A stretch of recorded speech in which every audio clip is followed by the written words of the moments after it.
Hey guys, it's Zach here, and today I wanted to take a moment to talk about the Twitch, let's call it meta, that we're currently in at the moment, and the pros of that current meta and the cons of that current meta. I think as an up-and-coming smaller streamer, I have a perspective that's not often heard because of all the great content that's coming out at the moment from kind of everybody on Twitch, so let's talk about it. So I'm going to refer to where we're currently at in Twitch as the rich get richer meta. Now, I don't want this initially to come off like I'm angry or I'm upset or anything like that. I'm just here to give a blanket analysis of what's currently happening on Twitch, what's been happening on Twitch for a little while, and what we could see going forward in the future. Now, I would say the last sort of three big Twitch phases were Among Us, and then we moved into Pokemon, that being Pokemon trading cards, and then we're in the Rust meta. So those three metas are the ones that I'm basically going to be focusing on. Those are the ones that I want to talk about today. And conceptually, you can already sort of see why I call it the rich get richer meta. You weren't allowed to basically play at all in the Twitch Pokemon card meta unless you had tens of thousands of dollars to throw away, and usually you only had tens of thousands of dollars to throw away if you were a big, huge content creator. Anyways, the bigger get bigger.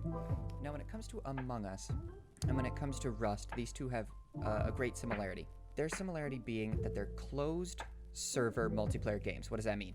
Well, before this on Twitch, we used to see the launch of Valorant, we see games like League of Legends, we see everything like that, where streamers can play with other streamers, but not exclusively.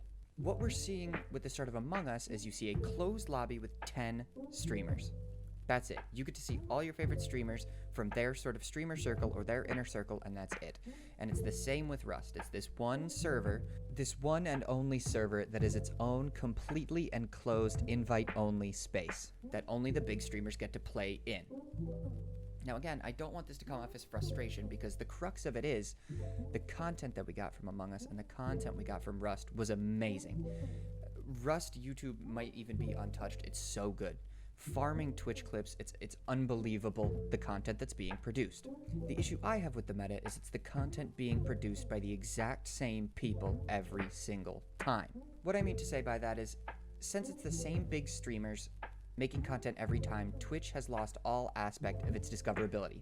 You won't see a Twitch streamer during this Rust phase suddenly explode from playing Rust, because people are clicking on the OTV server. No one's not clicking on the OTV server, and that's just a fact. People want to see what's going on in the world of streamers.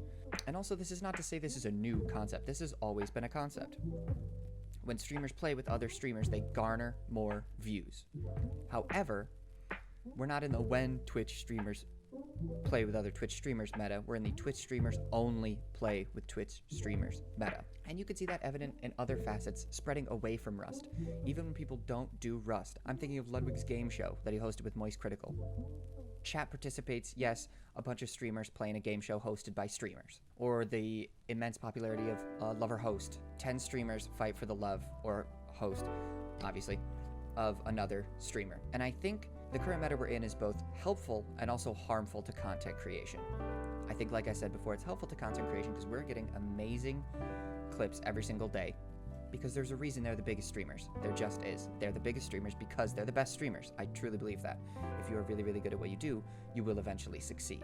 However, I think we're closing doors for content creation because we're limiting content creators through this. That's to say that all these popular, huge Twitch streamers are making great content, but no one is being introduced for fresh content. So what is the logical response that streamers have? Well, the only current way that streamers are finding to get big on Twitch in the current meta is to not get big on Twitch. The biggest example I can think of this is, again, to bring him up, Ludwig. Ludwig was the first person that really had the brains to succeed on YouTube to succeed on Twitch, and to succeed on Twitch to succeed on YouTube. He's always promoting both platforms, and both platforms make the other platform grow. Now again, this limits content creation.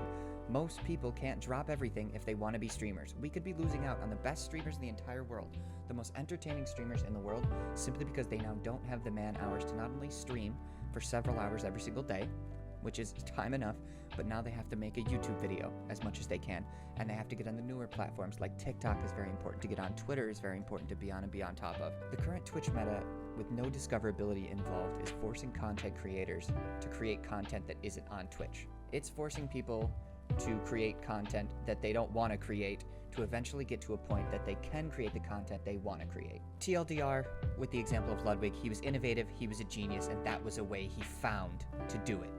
Now, it's the way you have to do it. And again, I'd like to drive home the point that this is not a knock on big streamers whatsoever. They are big streamers because they are immensely entertaining and they are the best at what they do. I'm not saying that other creators need to be knocked down. I would never ever want to say any content creator needs to be knocked down a peg.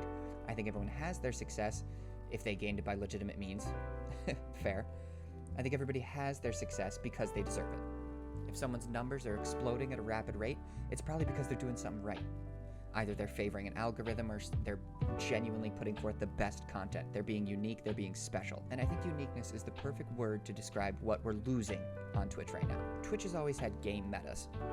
It's always had game metas going way back. This thing's popular, this is hitting on Twitch. Fall Guys, for instance. Fall Guys, huge, hitting on Twitch. And again, the differentiation being is Fall Guys wasn't played exclusively by top streamers in their own sort of Fall Guys server, their own Fall Guys universe. Everybody was playing the same game, so you only clicked on a bigger streamer because you thought they were more entertaining. Or maybe you did click on a little streamer, just to see, because everyone's playing Fall Guys, everyone's at the same level. When it comes to Rust, and when it came to Among Us, and when it came to Pokemon cards, no one is at the same level. You don't want to see Among Us with my friends, because we can't play Among Us with the people you want to see us playing Among Us with, and we can't garner that sort of respect in the community. It sort of goes to this concept of the inner circle, and I'm bringing him up a lot, but Ludwig used to say this all the time, that he didn't feel like he was an inner circle member of Twitch, as it were, and congratulations to him, he's now worked his way in there. He is, like, maybe even the epicenter of the current circle of Twitch in the sort of OTV Rust group. That's to say, going further on that point in the current Rust meta, if you're trying to stream Rust because it's popular, because follow trends, it's a great way to get success on Twitch. I would play Rust right now, I really would, because it's what's trending on Twitch, and honestly, it's a fun game. I totally would, except it doesn't garner returns. In a perfect world, the game that's popular, if you play it, you'll get more views, you'll get more whatever, as long as you're playing it entertainingly and you're streaming it well. The current Twitch meta is discouraging that, I would argue, in that people are not coming to see Rust, people are coming to see this specific server, this closed group. That's not to say that it's all enormous streamers either. I know personally streamers that average 1,000 viewers. That's a huge streamer to me, but in the grand sort of picture of Twitch, not very big, that are on that OTV server and that are doing well. But we're just getting to a point where we're drawing a line. We're drawing a line between, if you're above this line, you are going to be a good streamer. If you're below this line, in order to pass that line, you'll have to basically throw away anything you're doing in your life. Now, some people are in a fortunate enough position to be able to commit their entire days, every single days, to streaming and making YouTube videos and all these sort of peripheral stuff around that, and that's wonderful. But in days of yore, it didn't have to be like that. You had to put in work, sure, and you had to put in plenty of work. But I feel like the meta right now isn't encouraging work. It's encouraging who you're friends with, and it's encouraging becoming a big content creator 2 years ago instead of becoming a big content creator today. I miss the days where small streamers could just blow up from doing something, from doing anything. Maybe it was bumping into another streamer in a game or something like that. But the current Twitch meta right now is the rich get richer with less effort. And again, just to drive this point home a third time, I'm not saying that big streamers don't put in effort. That would be a ridiculous thing for me to say. We're just currently in the meta where a big streamer putting in hours less of work than a smaller streamer who's equally as entertaining. And keep in mind, I do mean equally as entertaining. There are tons and tons and tons of small streamers who are not putting in the effort, who don't know how to correctly put in the effort, who haven't researched how streaming works and how to successfully stream. There are streams that just suck. Those are not the people that I'm fighting for right now. I'm fighting for the smaller streamers that are putting in more work, that are seeing good returns, but will never be able to sort of break that upper barrier until they find themselves in that inner circle. Now, of course, these are just my thoughts. I encourage discussion, I encourage opinion on these matters, so I would love if you guys would sound off in the comments, tweet at me, come in my Twitch chat, talk to me, and have a discussion about this, because this is actually something I feel really passionate about. So if you wouldn't mind, peek below, press that subscribe button. Totally helps me out. You heard what I was just talking about. Who knows, maybe you'll see me on the cover of whatever the next big game is on Twitch one day, or another creator that's currently my size. I would absolutely love to see that. I would love to bump into any streamer that's currently my size, averaging 20 to 40 viewers, suddenly on the front pages of every Magazine is such a dated reference, holy shit. Suddenly on the front page of Twitch next year. I'd love to see it, but I just don't think the current meta supports it. Anyways, guys, love you all. Have a good night, and I hope to see you guys real soon. Thanks.